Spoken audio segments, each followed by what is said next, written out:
بسم اللہ الرحمن الرحیم۔ حضرت ابو ہریرہ رضی اللہ تعالی عنہ سے روایت ہے کہ حضرت صلی اللہ علیہ وسلم نے ارشاد فرمایا، اللہ کے ایک پیغمبر جہاد کے لیے نکلے۔ انہوں نے اپنی قوم کو فرمایا، میرے ساتھ ایسا کوئی آدمی نہ نکلے جس نے نئی شادی کی ہو اور وہ اپنی بیوی سے ہم بستری کا ارادہ رکھتا ہو اور ابھی تک ہم بستری نہ کی ہو، اور نہ ہی وہ جس نے مکان بنایا ہو مگر ابھی تک اس کی چھت نہ ڈالی ہو، اور نہ وہ جس آدمی نے بکریاں یا حاملہ اونٹنیاں خریدی ہوں اور ان کے بچے جننے کا منتظر ہو۔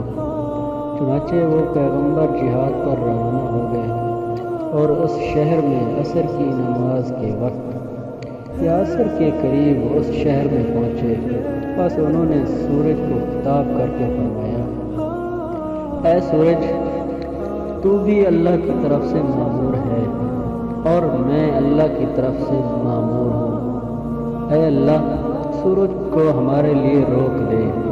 چنانچہ سورج کو روک دیا گیا یہاں تک کہ اللہ تعالیٰ نے وہ شہر فتح کر دیا۔ پھر انہوں نے غنائم کو جمع فرمایا۔ آسمان سے آگ ان کو جلانے کے لیے آئی مگر آگ نے اس کو نہ کھایا اور نہ جلایا۔ انہوں نے فرمایا، تمہارے اندر مال غنیمت میں خیانت پائی جاتی ہے۔ ہر قبیلے کا ایک آدمی میرے ہاتھ پر بیعت کرے۔ ایک آدمی کا ہاتھ ان میں سے آپ کے ہاتھ سے چمٹ گیا تو آپ نے فرمایا، تمہارے قبیلے میں خیانت ہے، تمہارا قبیلہ میری بیعت کر لے۔ چنانچہ 2 یا 3 آدمیوں کے ہاتھ آپ وسلم کے ہاتھ سے چمٹ گئے۔ آپ نے فرمایا، خیانت تم میں ہے۔ پھر وہ ایک سونے کا سر لائے جو گائے کے سر کے برابر تھا۔